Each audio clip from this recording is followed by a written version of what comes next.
Hey everybody, hope you're okay. I just wanted to share this wonderful sunshine with you. So I hope you're having a good weekend. I will talk a little bit today about things that can go wrong when you're listening to somebody else. So listening skills, I really wish they were taught in school because we're not naturally born with them, and they really are an art and a skill in itself. And people can have the best of intentions with listening, but it can go wrong. And I've been guilty of making mistakes with how to listen before I became a therapist, but also I've witnessed others get frustrated in their own lives about what it is not to be heard by those nearest and dearest. So here is where it can go wrong.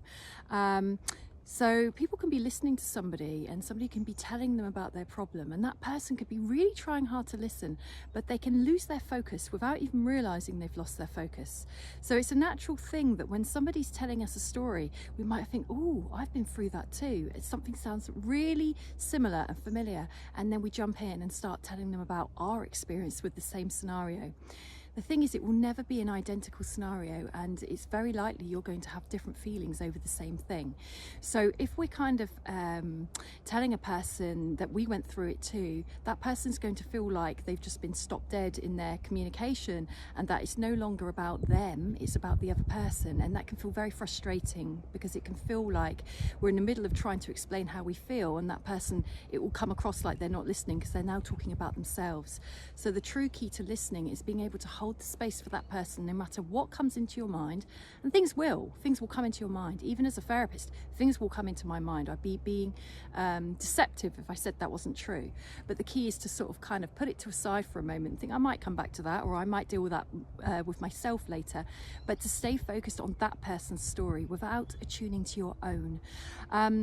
I've heard it as well. I've heard it in the spiritual world that people can sometimes say, oh, I need to share this with you because it's just popped into my mind. And yes, it might well have, and it might be relevant. Or it could be that it's popped into their mind because they are familiarizing themselves with something that person's just said. So it might be, oh yeah, I've just thought about that because that feels familiar to what I've experienced, when it actually isn't spiritual. It's not that spirit is saying that you need to tell that person that it's going to help. It's because actually you've just thought about your own story. So there is a time and a place to everything, and sharing a story with somebody can be really helpful, but there's times where it will feel discrediting, that person will suddenly feel alone. They might feel frustrated that they're not being listened to, or they're being misunderstood, because sometimes sharing your story in that moment isn't the right time. Try and keep the focus on that person. It can be helpful, of course, to share things that we've been through that are similar, because it can make that person feel that they're not alone, that they are sharing their experience with somebody who does understand. But tune into yourself. Where am I coming from with this story? Is it because I've just thought of my own, because they've said something that's familiar? That becomes about you. That's not holding space. Or is it because it might be helpful to that person to hear after they've completely finished saying what they're talking about and I've shared with them that I've heard?